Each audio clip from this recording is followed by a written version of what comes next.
మహోన్నతుడు, అద్భుతాలు చేయవాడు, ఆశ్చర్యకరుడు, ఆలోచనకర్త, నిత్యుడగు తండ్రి, సమాధానమునకు అధిపతి యెహోవా మనకి తోడుగా ఉండగా మరి ఏ విషయంలో కూడా సందేహము పడాల్సిన అవసరం లేదు, భయపడాల్సిన అవసరం లేదు.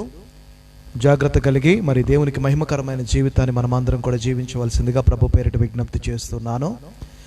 ప్రియ సహోదరి సహోదరుడా, మరి ఈ యొక్క లైవ్ కార్యక్రమంలో ఏకీభవిస్తున్న మీ అందరినీ కూడా దేవుడు దీవించి చక్కటి ఆరోగ్యాన్ని ఐశ్వర్యమును అదే రీతిగా సమృద్ధి అయిన జీవాన్ని దేవుడు అనుగ్రహించును గాక. ఎందుకంటే దేవుడు గొర్రెలకి జీవాన్ని ఇవ్వటానికి వచ్చాను అన్నాడు, అది కూడా సమృద్ధి అయిన జీవాన్ని నేను ఇవ్వటానికి వచ్చాను అని చెప్పేసి అన్నాడు.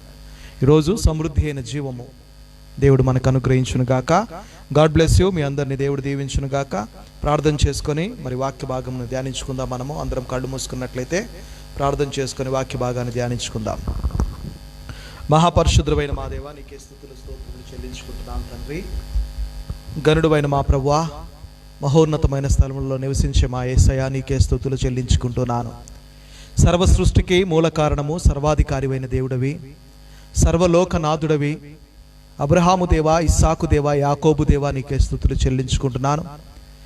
మోషేని, ఇజ్రాయిలీలని అరణ్య ప్రయాణంలో 40 సంవత్సరాలు నడిపించి వారికి తోడుగా ఉన్నందుకు, వారికి 10 ఆజ్ఞలు ఇచ్చినందుకు, కట్టడలని వారికి ఏర్పాటు చేసినందుకు, యెహోషువాకి తోడుగా ఉండి నిన్ను ఎడవను వెడబాయను, నిబ్బరము కలిగి ధైర్యముగా ఉండమని వాగ్దానం చేసిన దేవుడవి, దావీదు మహారాజుతో నిత్య నిబంధన, సింహాసనాన్ని నిత్య నిబంధన చేసిన దేవుడవి,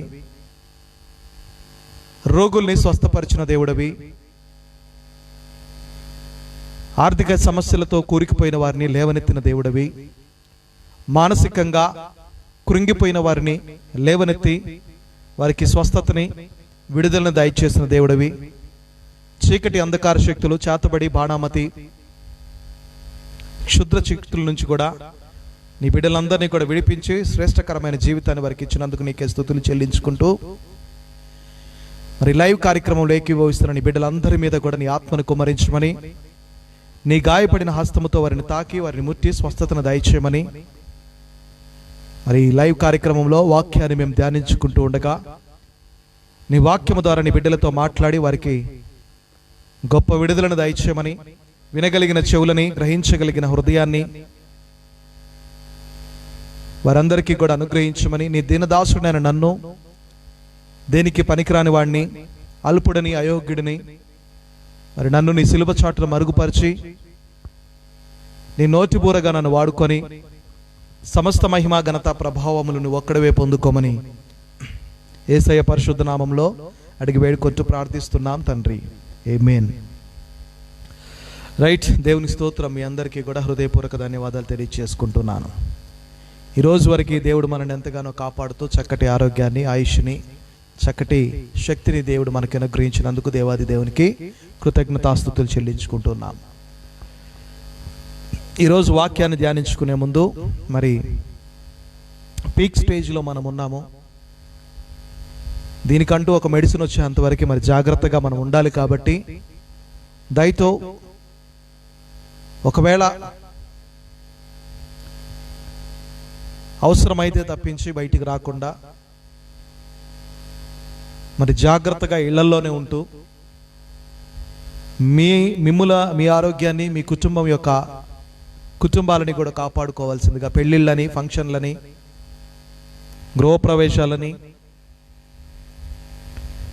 బర్త్డే పార్టీలని, వీటన్నిటిని కూడా అవాయిడ్ చేయండి. వీలైతే సండే చర్చికి వెళ్ళటానికి కూడా అవాయిడ్ చేయండి. చర్చికి కూడా వెళ్ళొద్దు. గాల్లో స్ప్రెడ్ అవుతుంది కాబట్టి. ఇంతకుముందు కళ్ళ ద్వారా, ముక్కు ద్వారా, నోటి ద్వారా అన్నారు, ఇప్పుడు చెవుల ద్వారా కూడా అంటున్నారు. ఎంతని మనం కంట్రోల్ చేసుకోగలుగుతాం? అవకాశం ఉన్న రోజుల్లో మందిరానికి వెళ్ళటానికి మనకి సమయం దొరకలేదు, కానీ ఇప్పుడు మందిరానికి వెళ్ళటానికి చాలా ఆతురపడుతూ ఉన్నాం. అది కూడా శ్రేష్టకరమైనది కాదు ఈ సమయంలో. కాబట్టి ఈ లైవ్ కార్యక్రమము మనకు చక్కగా మొబైల్ ఫోన్స్ ఇచ్చాడు, ఎల్సిడి స్క్రీన్స్ ఇచ్చాడు, టీవీలు ఇచ్చాడు, కంప్యూటర్లు ఇచ్చారు. వీటిలో ఆదివారం లైవ్ సర్వీసెస్ జరుగుతున్నాయి. ప్రతిరోజు కూడా లైవ్ కార్యక్రమాలు జరుగుతున్నాయి. ఇంట్లో ఉంటూ, ఇంటి పట్టునుంటూ శ్రద్ధ కలిగి లైవ్ కార్యక్రమంలో పార్టిసిపేట్ చేస్తూ వాక్యాన్ని వింటూ మరి మన ఆరోగ్యాన్ని మనం కాపాడుకుంటూ మంచి ఆహార పదార్థాలను తీసుకుంటూ ఆరోగ్యాల్ని కాపాడుకోవాల్సిందిగా ప్రభు పేరిట విజ్ఞప్తి చేస్తున్నాను. ఇది ఎక్కువ కాలం ఉండదు. నేను నిన్న చెప్పినట్టుగా ఆగస్టులో పీక్ స్టేజ్కి వెళ్ళిపోయి మళ్ళీ అక్కడి నుంచి గ్రాడ్యువల్గా డిక్రీజ్ అయిపోతూ ఉంటుంది, అంటే తగ్గిపోతూ ఉంటుంది. ఇప్పుడు అన్ని చోట్ల కూడా టెస్ట్లు ముమ్మరం చేస్తూ ఉన్నారు. అనుమానం ఉన్న ప్రతి ఒక్కరిని కూడా టెస్ట్ చేయడానికి ప్రయత్నం చేస్తున్నారు. కాబట్టి మరి ఈ సమయంలో మనం ఎంత జాగ్రత్త కలిగి వీలైతే శరీరానికి కొంచెం వ్యాయామం, ఎక్సర్సైజ్ కూడా చేస్తూ మరి చక్కగా మన ఆరోగ్యాన్ని కాపాడుకోవాల్సిందిగా ప్రభు పేరిట మిమ్మల్ని అందరినీ కూడా విజ్ఞప్తి చేస్తున్నాను. ఎందుకంటే నేను కూడా జాగ్రత్తగా ఉంటున్నాను కాబట్టి మిమ్మల్ని కూడా జాగ్రత్తగా ఉండమని చెప్తున్నాను. అవసరమైతే తప్పించి బయటకు రావట్లేదు. దేవుడిచ్చిన మహాకృపను బట్టి మరి దేవుని యొక్క రెక్కల చాటును మనం అందరం భద్రపరచబడి ఉన్నాం. అట్లని జాగ్రత్తగా ఉంటున్నాం కదా అని మనకు రాదు అని అనుకోవటానికి లేదు. మనం ఎంత జాగ్రత్తగా ఉన్నప్పటికీ ఏదో ఒక విధంగా మరి యొక్క ఆ చెడు అనేది ప్రవేశిస్తుంది. కాకపోతే దేవుని కృప కొరకు మనం ఎప్పుడు కూడా కనిపెట్టుకొని ఉండాలి. మనం జాగ్రత్తగా ఉంటున్నాము అని మనం విచ్చలవిడిగా ఇష్టానుసారంగా బ్రతకడానికి వీల్లేదు. కానీ మనం ఎంత జాగ్రత్తగా ఉన్నా కాబట్టి మన వంతు మనం ప్రయత్నం చేసిన 1% 99.9% దేవుని యొక్క కృప మన పట్ల మెండుగా ఉన్నది. కాబట్టి ఆయన కృపను బట్టి మనం జీవించగలుగుతున్నామన్న చిన్న మాటను మాత్రం మనం ఎప్పుడు కూడా మర్చిపోకూడదు. దాన్ని బట్టి మనం ఎప్పుడు కూడా ప్రభువుని స్తుతిస్తూ ఉండాలి.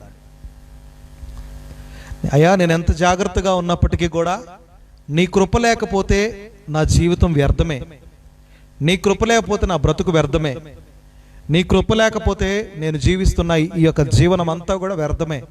కాబట్టి నీ కృప జీవము కంటే ఉత్తమము, కాబట్టి అన్నిటికంటే ఉత్తమమైంది నీ కృప. కాబట్టి నీ కృపను బట్టి నేను ఈరోజు జీవించగలుగుతున్నాను తప్పించి ఇంకా వేరే అవకాశం ఏమీ లేదు. నేనేదో నీతిమంతుడనో యథార్థవంతుడనో మరి నేను గొప్పవాడినని నేను బ్రతికి ఉండట్లేదు.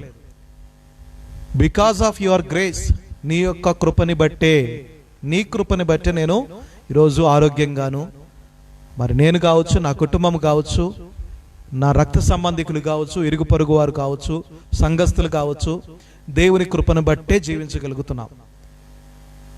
2020 ప్రామిస్ కూడా అదే. మనకి 2020 ప్రామిస్ కూడా దేవుడిచ్చింది. అది ఏమిచ్చాడు? ఇయర్ ఆఫ్ గ్రేస్ అని ఇచ్చాడు. Year of grace. నా బ్యానర్ కూడా చూడండి, సండే సర్వీస్ అప్పుడు బ్యానర్ కూడా చూడండి, ఇయర్ ఆఫ్ గ్రేస్ అని ఉంటుంది. 2 కొరింథియన్స్లో ఉంటుంది కదా వాక్యము. ఆ వాక్యము ఇయర్ ఆఫ్ గ్రేస్ అంటే దేవుని కృపలో ఈ సంవత్సరం అంతా కూడా మనం ముందుకి కొనసాగుతున్నాం, అంతే. దానికి మించి వేరే ఏం లేదు. దేవుని యొక్క కృప తప్పించి మనకి ఏమీ లేదు. కాబట్టి దయచేసి మనం అందరం కూడా మరి జాగ్రత్తగా ప్రార్థనలు చేసుకుంటూ, వాక్యాన్ని ధ్యానించుకుంటూ, వర్తమానాలు వినుట వల్ల విశ్వాసం పెరిగిద్ది. ప్రార్థించటం వల్ల మనలో విధేయత వచ్చింది, దేవునికి సన్నిహితంగా వెళ్తాము. వాక్యాన్ని ధ్యానించటం వల్ల నాలెడ్జ్ అండ్ విజ్డమ్ కూడా వచ్చింది మనకి. కాబట్టి ఇవన్నీ కూడా చేసుకుంటూ మన యొక్క అద్భుతమైన జీవితాన్ని, దేవుడిచ్చిన ఈ అందమైన జీవితాన్ని ముందుకి కొనసాగించవలసిందిగా ప్రభు పేరిట విజ్ఞప్తి చేస్తున్నాను. రోమీలకు రాసిన పత్రిక 3వ అధ్యాయము 23-24 వచనాల్లో 23వ వచనంలో ఈ రీతిగా రాయబడి ఉంది. ఒకసారి మనం చూసుకుందాం. రోమీలకు రాసిన పత్రిక ఒకసారి చదవండి. ఒకసారి రోమీలకు రాసిన పత్రిక నేనే చదువుతాను. ఏ భేదము లేదు, అందరూ పాపం చేసి దేవుడు అనుగ్రహించి మహిమను పొందలేక పోచున్నారు. రోమీలకు రాసిన పత్రిక రోమన్స్ చాప్టర్ 3 వర్స్ 23.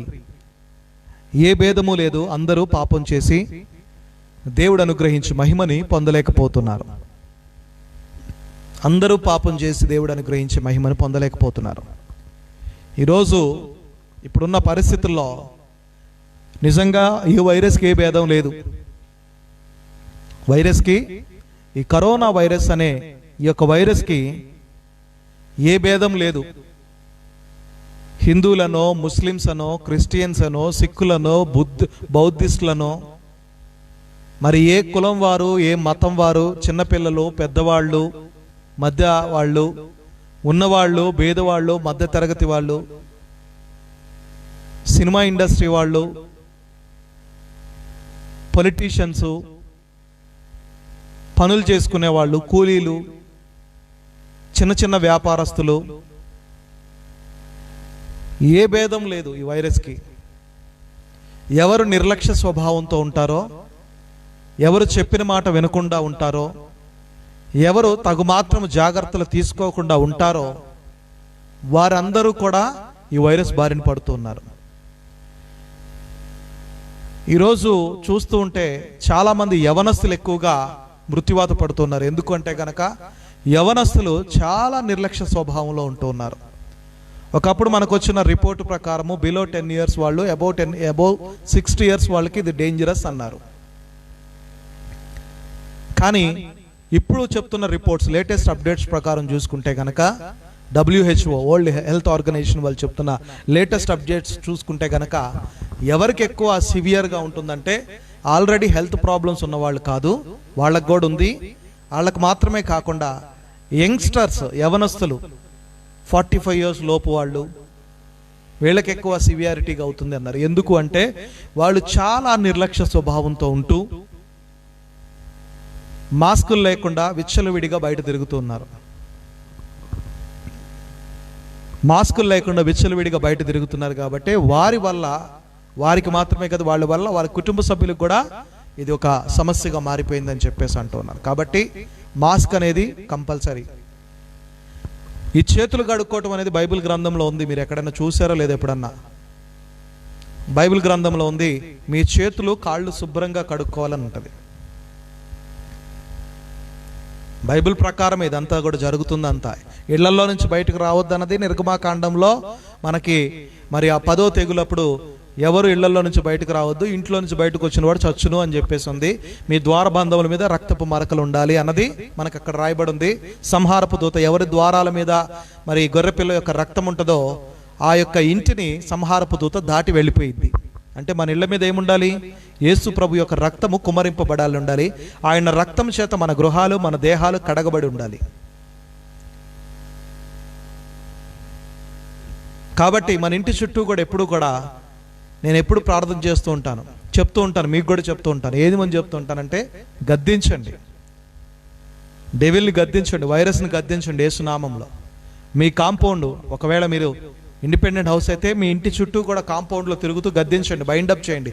యేసు నామంలో, నజరేయుడైన యేసు క్రీస్తు నామంలో, మా రక్షకుడైన యేసు క్రీస్తు నామంలో ఆ వైరస్ దరిదాపులకు కూడా రావడానికి వీల్లేదు. మమ్మల్ని విడిచిపెట్టి దూరంగా వీధి చివరికి వెళ్ళిపోవును గాకని గద్దించండి. మీ హాల్లో నిలబడి గద్దించండి, మీ బెడ్రూమ్లో నిలబడి గద్దించండి, మీ బాల్కనీలో నిలబడి గద్దించండి, బాత్రూంలో గద్దించండి. చీకటి అంధకార శక్తులు వాటిని గద్దించి వాటిని బైండప్ చేయండి. ఈ వైరస్కి ఏ భేదం లేదు, ఏ భేదము లేదు. అందరూ పాపం చేసి దేవుడు అనుగ్రహించి మహిమను పొందలేకపోతున్నారు. ఈరోజు ఏ భేదం లేదు, అందరూ ఇష్టానుసారంగా తిరిగి వైరస్ని తెచ్చుకొని మరి ఎవరు కూడా స్వస్థతను పొందుకోలేకపోతున్నారు, స్వస్థత కలిగి ఉండలేకపోతున్నారు. ఏ భేదం లేదు, ఈ వైరస్కి ఏ భేదం లేదు. తన మన అని తేడా లేదు, వాడు వీడని లేదు. ప్రతి ఒక్కరూ కూడా చాలా జాగ్రత్త కలిగి ఉంటున్నారు. కాబట్టి అందరూ కూడా జాగ్రత్తగా ఉండాలన్నదే నేను కూడా మీతో చెప్తున్నాను. ఏ భేదం లేదు, అందరూ పాపం చేసి దేవుడు అనుగ్రహించి మహిమను పొందుకోలేకపోతున్నారు. ఒక రాజుగారు ఒకసారి ఆయనకి అనారోగ్య సమస్య వచ్చినప్పుడు ఆ రాజుగారు ఒక వైద్యుడిని, ఆ ప్రాంతంలో ఉన్న వైద్యుడిని పిలిచి అడుగుతున్నాడంట. పిలిచి ఆ వైద్యుడికి చెప్తున్నాడంట, డాక్టర్ గారు, మరి నేను అనారోగ్య సమస్యతో బాధపడుతున్నాను కాబట్టి నాకు అందరికి ప్రజలకు ఇచ్చినంత నార్మల్ ట్రీట్మెంట్ ఇవ్వద్దు, నాకు ఇంకా ఎక్కువ హై ట్రీట్మెంట్ ఇవ్వాలి అని చెప్పేసి అంటూ ఉన్నాడంట. ఎక్కువ ఇంకా స్పెషల్గా నన్ను చూడు, స్పెషల్ ట్రీట్మెంట్ నాకు ఇవ్వంటే ఆ డాక్టర్ గారు చెప్తున్న మాట, రాజా మరి నేను ఇచ్చే ట్రీట్మెంట్లో ఎలాంటి డిఫరెన్స్ ఉండదు. ఎందుకంటే రోగం వచ్చిన వాళ్ళకి ఏ రోగం వచ్చినా సరే, ఇప్పుడు జ్వరం వస్తే పారాసిటమాలే వాడాలి. అది ఉన్నవాళ్ళు వాడాలి, లేని వాళ్ళు కూడా అదే వాడాలి. జ్వరం వచ్చిన ప్రతి ఒక్కరికి కూడా నేను ఇచ్చే ట్రీట్మెంట్ ఏంటంటే, వాళ్ళకి ఇచ్చే ట్యాబ్లెట్ పారాసిటమాలే, డోలో 650 అదే ఇస్తాను నేను. నీ కొరకు ఏదో ప్రత్యేకంగా తయారు చేయించి నేను తీసుకొచ్చి ఇవ్వలేను. కాబట్టి ఏ భేదం లేదు. ఏ యొక్క ఈ బాధతో ఏ రోగి వచ్చినా సరే ఆ రోగికి ఇచ్చే ట్యాబ్లెట్ ఏంటంటే పారాసిటమాలే, డోలో 650 ఇచ్చేది. దాంట్లో నేను మరి స్పెషల్గా ట్రీట్ చేయడానికి, మరి తక్కువగా ట్రీట్ చేయడానికి ఏం లేదు. నేను సమానంగానే ట్రీట్ చేయాలి. యేసుక్రీస్తు ప్రభువారు సర్వమానవాళి కొరకు ఈ లోకానికి వచ్చినట్టుగా నేను కూడా నా దగ్గరికి వచ్చే ప్రతి పేషెంట్స్కి కూడా ఇలాంటి ట్రీట్మెంట్, ఈ విధమైన ట్రీట్మెంటే ఇస్తాను నేను. ట్రీట్మెంట్లో ఎలాంటి మార్పు ఉండదు. ట్రీట్మెంట్ కామన్గా అందరికీ ఈక్వల్గానే ఇస్తాను నేను. మరి యేసుక్రీస్తు ప్రభువారు ఎలాగైతే ఈ లోకానికి వచ్చి సర్వమానవాళి నిమిత్తము పుట్టి చనిపోతున్న వారికి, జీవిస్తున్న వారికి, ఇంకా పుట్టబోతున్న వారికి, రానున్న తరం వారికి కూడా ఆయన వారందరి నిమిత్తము ముందుగానే తన బలిగా అర్పించబడ్డాడు, బలి అయ్యాడు కలువరి శిలువలో, గొల్గతా పర్వతం మీద. అలాగే ఏ భేదం లేదు, ప్రతి ఒక్కరికి కూడా ఒకేలాంటి ట్రీట్మెంట్ ఇస్తూ ఉన్నాను. మరి ఈ రోజులో ప్రజలందరికీ కూడా ఏ భేదం లేదు. అందరినూ పాపం చేసి దేవుడు అనుగ్రహించు మహిమను పొందలేకపోతున్నాడు. ఒక్క నీతిమంతుడున్నా సరే సొదొమ గొమొర్రా పట్టణము రక్షింపబడుతుంది అన్నాడు. అంటే ఒక్కడు కూడా నీతిమంతుడు లేడు. సొదొమ గొమొర్రా పట్టణంలో ఒక్కడు కూడా నీతిమంతుడు లేదు. అందరూ పాపం చేసి ఇష్టానుసారమైన జీవితాలు, దేవునికి వ్యతిరేకంగా బ్రతుకుతున్న వాళ్ళు. తాగుడు, వ్యభిచారము, మద్యపానము, జోదాలు, అల్లర చిల్లరతో కూడిన ఆటపాటలు, ప్రతిదీ కూడా భయంకరమైన స్థితిలో జీవిస్తూ ఉన్నారు. నేను రీసెంట్గా ఒక వీడియో చూసా. ఒక వ్యక్తి అంట పరలోకంలో ఉన్న దేవునితో ఫోన్ కాల్లో మాట్లాడుతున్నాడంట. చూడండి అబద్ధ బోధకులు ఏ రీతిగా పుట్టుకొస్తారు. పరలోకంలో ఉన్న దేవునితో ఫోన్ కాల్ మాట్లాడుతున్నాడు ఒక నైజీరియా ప్రాంతంలో. ఇలాంటి విచిత్రాలు, విడ్డూరాలన్నీ కూడా అటు సైడే జరుగుతూ ఉంటాయి. ఇంతకుముందు చెప్పాను, కూల్ డ్రింకులతో మరి ఒళ్ళంతా తడుపుకుంటే రోగాలు స్వస్థపరచబడతాయి అని చెప్పాను కదా. ఇంకొక విడ్డూరం ఏంటంటే కనుక ఫోన్ చేస్తున్నాడు, god are you listening my voice అని ఇతను అంటాం ఇక్కడ నుంచి. మరి దేవుడు ఏదో చెప్పాడంట, వింటున్నాను, మిమ్మల్ని అందరినీ కూడా చూస్తున్నాను అన్నట్టుగా చెప్పాడంట. మరి అది ఏం చెప్తున్నాడు, ఒక స్త్రీ కూర్చొని ఉంటే ఆ స్త్రీతో చెప్తున్నాడు, చుట్టూ పబ్లిక్ ఏమో ఎంకరేజ్ చేస్తూ చప్పట్లు కొడుతున్నారు. దేవుడు చెప్తున్నాడు, నీ శరీరంలో ఒక బలహీనత ఉంది అని ఫోన్లో. ఆమెను అడుగుతున్నాడు, ఉందా అని. ఆమె ఉంది అంటుంది. ఆ చుట్టుపక్కల ఉన్న వాళ్ళందరూ కూడా స్తుతించటము, వాళ్ళందరూ కూడా చప్పట్లు కొడుతూ, విజిల్స్ వేస్తూ పెద్ద పెద్దగా అరవటం జరుగుతుంది. ఇలాంటి అబద్ధ ప్రవక్తలు, అబద్ధ బోధకులు, అంటే నీతిమంతుడు ఒక్కడు కూడా లేకుండా పోయాడు. నీతిమంతుడు ఒక్కడు కూడా లేడు. ఏ భేదం లేదు. అందరూ పాపం చేసి దేవుడు అనుగ్రహించి మహిమని, దేవుని యొక్క కృపని పొందుకోలేని దౌర్భాగ్యపు స్థితిలో ఈరోజు ప్రజలందరూ కూడా ఉంటున్నారు. ఒక వ్యక్తిలో కూడా నీతి అనేది ఏ మట్టుగా కూడా లేకుండా పోయింది. ఏ కోశాన కూడా ఒక మూలన వెతికినప్పటికీ కూడా నీతిమంతుడు అనేవాడు ఏ గ్రామంలోనూ, ఏ పల్లెలోనూ, ఏ వీధిలోనూ, ఏ మందిరంలోనూ దొరకట్లేదంట. నీతిమంతుడు దేవుని మందిరంలో ఉన్నంత వరకు యథార్థవంతులుగా, నీతిమంతులుగానే ఉంటారు. బయటికి రాగానే మరలా యాజ్ ఇట్ ఈస్గా విశ్వరూపం బయటపడుతుంటుంది. నీతిమంతుడు ఒక్కడో కూడా లేడు. ఏ భేదం లేదు. అందరూ పాపం చేసి దేవుడు మహిమను పొందుకోలేకపోతున్నారు. ఎందుకు ఈ వైరస్ ఇన్ని రోజులు, గత 4 నెలల నుంచి, 5 నెలలు, 6 నెలల నుంచి ప్రజలను పట్టి పీడిస్తుంది. 7 నెలల నుంచి సుమారుగా. ఇది ఎప్పుడో 2019 డిసెంబర్లో ఢిల్లీలోకి ఎంటర్ అయిన ఈ యొక్క వైరస్ అప్పటి నుంచి ప్రజల్లో విజృంభిస్తూనే ఉంది. డే బై డే కేసెస్ పెరుగుతూనే ఉన్నాయి. ఎందుకు అంటే కనుక అందరూ పాపం చేశారు, పాపులుగానే ఉన్నారు. దేవుని మహిమను పొందుకోవటానికి ఎవరు కూడా ప్రయాసపడట్లేదు. దేవుని మహిమ కొరకు ఎవరు వెతకట్లేదు. ఎవరికి వాళ్ళు స్వార్థంగా నన్ను స్వస్థపరచు, నా సంఘాన్ని స్వస్థపరచు అంటున్నారు. కానీ దేవా ప్రపంచానికి విడుదలను దయచేయని ప్రార్థన చేసేవాళ్ళు ఎవరు లేరు. రేపు 3 రోజులు మనకి ఎస్తేరు ఉపవాస ప్రార్థనలు ఉన్నాయి. ఆగస్టు 1, 2, 3 తారీఖుల్లో ఎస్తేరు ఉపవాస ప్రార్థనలు ఉన్నాయి.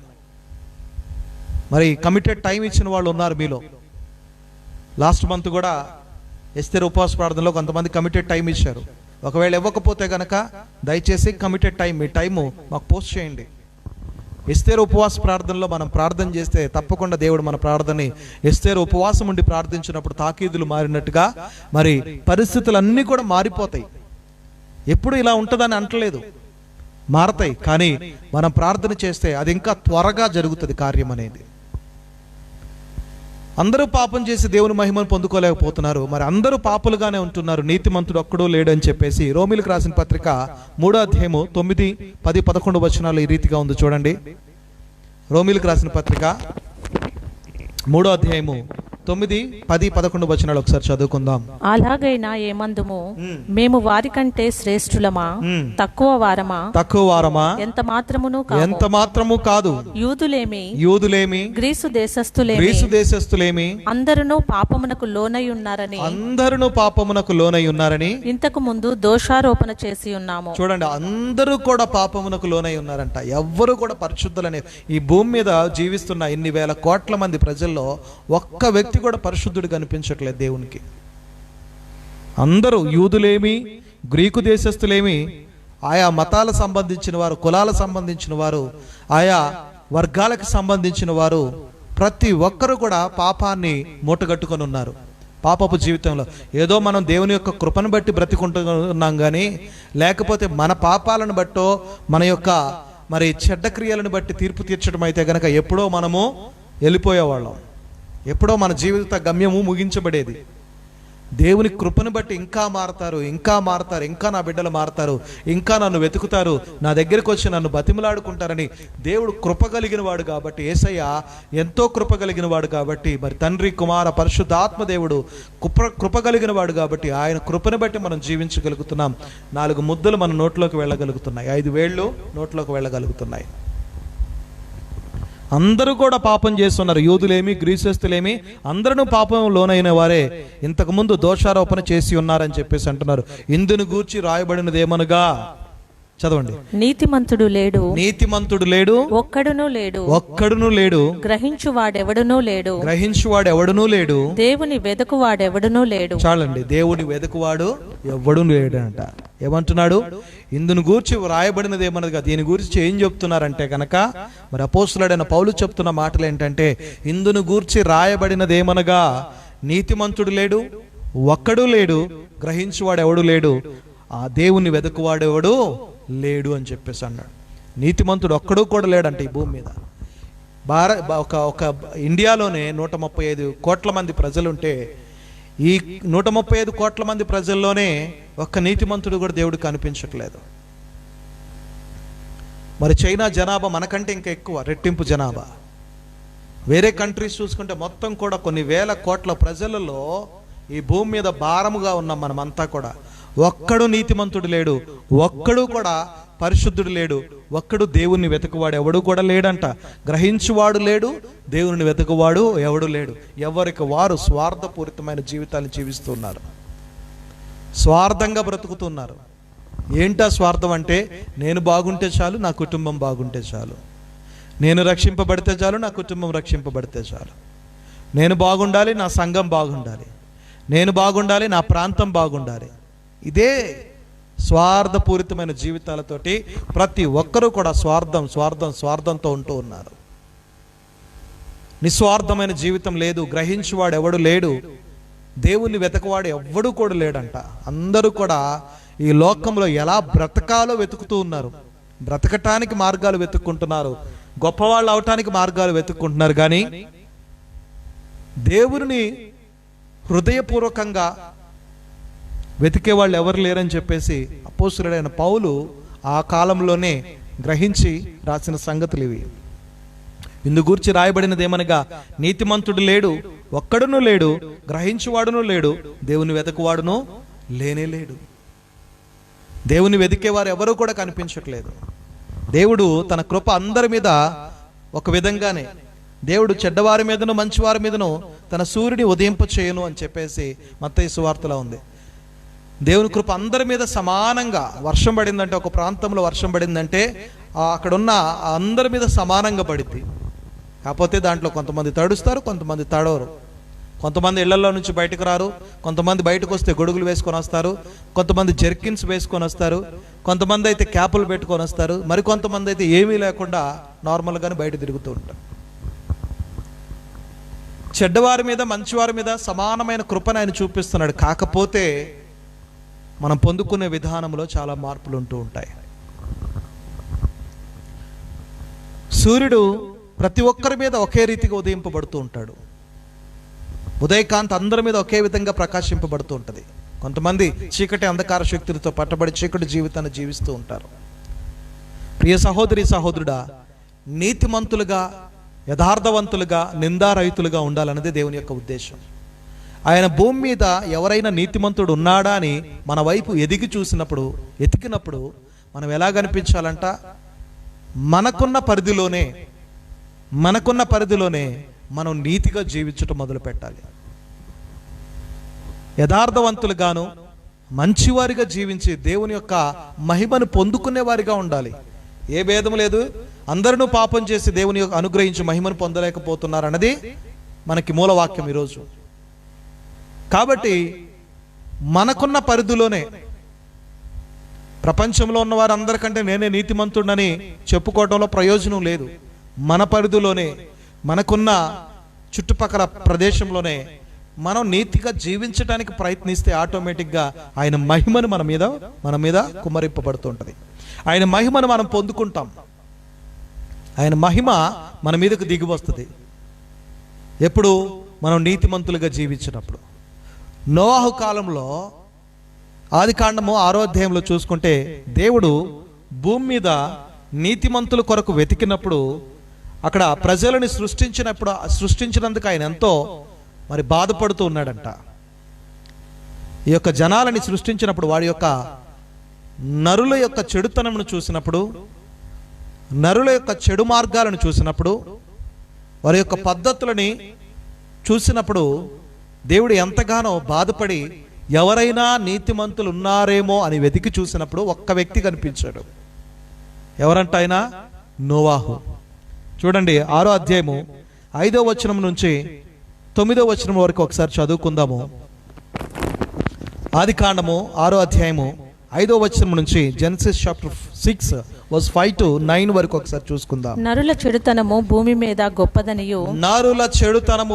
గొప్పదనియు వారి హృదయం యొక్క తలంపులలోని ఊహ అంతయు ఎల్లప్పుడూ కేవలము చెడ్డదనియు యెహోవా చూచి తాను భూమి మీద నరులను చేసినందుకు యెహోవా సంతాపము నొంది, నరులను చేసినందుకు ఆయన బాధపడి తన హృదయములో నొచ్చుకొనెను. తన హృదయము నొచ్చుకుందంట. అప్పుడు యెహోవా, నేను సృజించిన నరులతో కూడా జంతువులను, పురుగులను, ఆకాశ పక్షాదులను భూమి మీద నుండకుండా తుడిచివేయుదును. ఏలయనగా నేను వారిని సృష్టించినందుకు సంతాపము నొందియున్నాను. నేను వారిని సృష్టించినందుకు బాధపడుతున్నాను. అయితే నోవహు యెహోవా దృష్టియందు కృప పొందిన వాడాయను. నోవహు వంశావళి ఇదే. నోవహు నీతిపరుడను, తన తరములో నిందారహితుడనై ఉండెను. నోవహు దేవునితో కూడా నడిచినవాడు. చాలండి.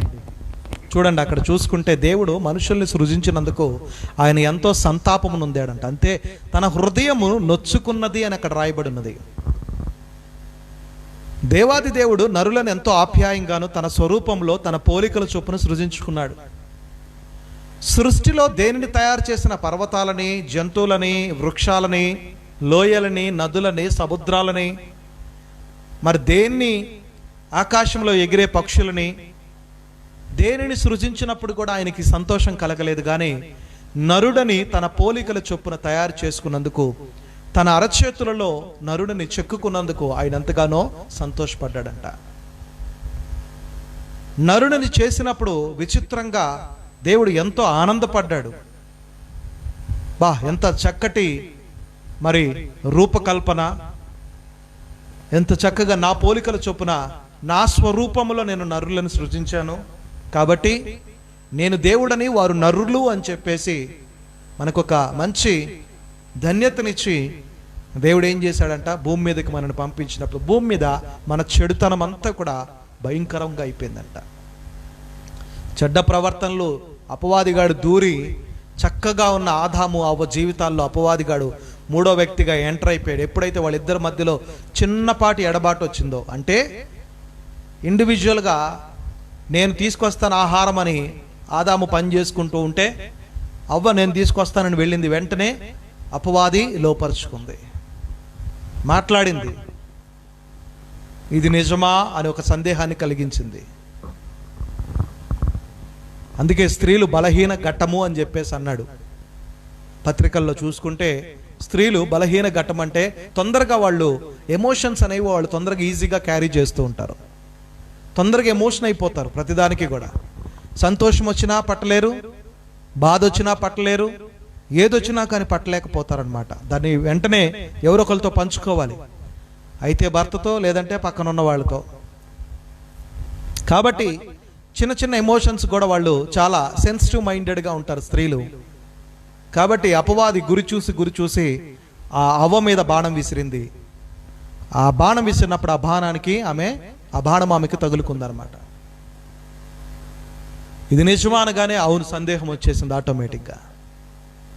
దేవుడు ఎంతో అపురూపంగా నరుల్ని సృజించుకొని ప్రతి నిత్యము కూడా ఏదైనా తోటలో ఆదాముతో అవ్వతో ప్రతి చల్లపూట దేవుడు వచ్చి వాళ్ళతో మాట్లాడి వాళ్ళకి అనేకమైన సంగతులు బోధిస్తూ మరి వాళ్ళని గూర్చి ఎంతో సంతోషపడుతూ వాళ్ళని చూసుకుంటూ దేవుడు ముచ్చట పడుతూ ఉన్నాడు. మనం కొన్ని పక్షుల్ని బయట నుంచి కొనుక్కొచ్చినప్పుడు వాటికి ఒక కేజ్ ఏర్పాటు చేసి గంటకోసారి మనం చూసుకుంటూ ఉంటాం ఆ పక్షుల్ని. వాటికి ఆహారం పెట్టి అవి తిన్నయా లేదా చూసుకుంటాం. లేదంటే చేపలను తెచ్చామనుకోండి, చిన్న అక్వేరియంలో చేపలను తీసుకొస్తే అది 20 రూపాయలు పెట్టో 30 రూపాయలు పెట్టో వాటిని కొనుక్కొచ్చి పెడతాం. 100 రూపాయలు పెట్టి ఆహారాన్ని తీసుకొస్తాం. ఒకరోజు ఇట్లానే చిన్న ఎక్వేరియం తీసుకొచ్చి మా పిల్లలు ఇద్దరు అక్షయ ఆరాధ్య అడుగుతున్నారు కదా అని చిన్న ఎక్వేరియం తీసుకొచ్చి దాంట్లో 2 చేపలను తీసుకొచ్చి గోల్డ్ ఫిష్ తీసుకొచ్చి దాంట్లో వేశాను. వేసి చిన్న ఆహారపు ఉంటుంది, ఆహారం కూడా తీసుకొచ్చి అక్కడ పెట్టాను. రోజుకి ఉదయం ఒక 2 అవి వేయాలి ఆహారము, సాయంకాలం ఒక 2, కొన్ని 2, 4 అట్లా వేయాలి. అట్లా వేయమని చెప్తే మా చిన్న పాప ఏం చేసింది, దానికి ఎక్కువ ఆకలి అవుతుందని చెప్పేసి సగం డబ్బా వేసేసింది చేపలకి. ఆ చిన్న సగం డబ్బా వేయగానే ఆ చేపలు ఏం చేసినాయి అంటే, అవి చిన్న చేపలు కదా, అవి సెన్సిటివ్ చేపలు. అవి ఏం చేసినాయి అంటే కనుక వేసిందంతా తినేసి కడుపు ఉబ్బా తినేసి ఊపిరాడక 2 చచ్చినాయి. వాటిని ప్రతి అరగంటకు ఒకసారి వెళ్ళి, అది హాల్లో ఉంటే వెళ్ళి బెడ్రూమ్లో నుంచో టీవీ రూమ్లో నుంచో వచ్చి ప్రతి అరగంటకు ఒకసారి వచ్చి దాన్ని చెక్ చేసి వాటికి ఆహారం వేస్తూ ఉండేవాళ్ళు. వీళ్ళు వేస్తున్నారు కదా అవి తింటా ఉన్నాయి. తిని అరక్క ఏమైపోయింది, వాటికి కడుపు ఉబ్బి చచ్చిపోయినాయి 2 చేపలు కూడా, ఒక పూటకే చచ్చిపోయినాయి. అట్లాగే దేవుడు కూడా ఏం చేస్తాడంటే కనుక ఏం చేస్తూ ఉండాడంటే, ఏదైనా తోటలో నరులను సృజించినప్పుడు ఆయన ప్రతిరోజు వాళ్ళని చూసుకోవటానికి ఆప్యాయంగా చూసి వాళ్ళతో మాట్లాడి వాళ్ళకి అనేక సంగతులు బోధించడానికి దేవుడు కూడా వచ్చి వాళ్ళతో కూర్చొని డిస్కస్ చేసి వెళ్ళేవాడంట వాళ్ళకి సంగతులు. ఒకరోజు వీళ్ళిద్దరూ ఆయన వచ్చే సమయానికి వీళ్ళిద్దరు ఎక్కడ దాక్కున్నారు, చెట్టు చాటును దాక్కున్నారు. ఏంటయ్యా చెట్టు చాటును దాక్కున్నారని పిలుస్తుంటే పలకపోతే ఏంటో అంటే మాకు సిగ్గుగా ఉంది అన్నారు. మీకు సిగ్గుని చెప్పింది ఎవడు అంటే పలానా పండు తినొద్దన్నాను కదా అంటే, మరి ఆ అపవాది అవ్వని మోసపురిచింది, అవ్వ తింది, నాకు తీసుకొచ్చి ఇచ్చింది, నేను కూడా తిన్నాను, కర్మ అయిపోయింది అంతే. ఇంకా అక్కడి నుంచి ఎప్పుడైతే వారు ఆజ్ఞను అతిక్రమించారో ఆ దినము మొదలుకొని ఏదైనా తోటలో నుంచి, అంటే శ్రేష్టకరమైన జీవితంలో నుంచి మనం తోసివేయబడ్డాం. పాపం అప్పుడే ఎంటర్ అయిపోయింది. నోహు కాలంలో వెతికినప్పుడు ఎవరు నిందారహితుడు, ఎవరు నీతిమంతుడు ఉన్నారని వెతికినప్పుడు ఎవ్వరూ కనిపించలేదు. కానీ అయితే నోవాహు తరములో తన తరములోనే ఒకే ఒక వ్యక్తి నీతిమంతుడుగాను, నిందారహితుడుగాను, యథార్థవంతుడుగాను, దేవునితో పాటు నడిచిన వాడిగా కనిపించాడు. కాబట్టి తనని బట్టి తన కుటుంబం అంతా కూడా రక్షింపబడింది. ప్రియ సహోదరి సహోదరుడా, ఈరోజు నిన్ను బట్టి నీ కుటుంబం రక్షింపబడాలి.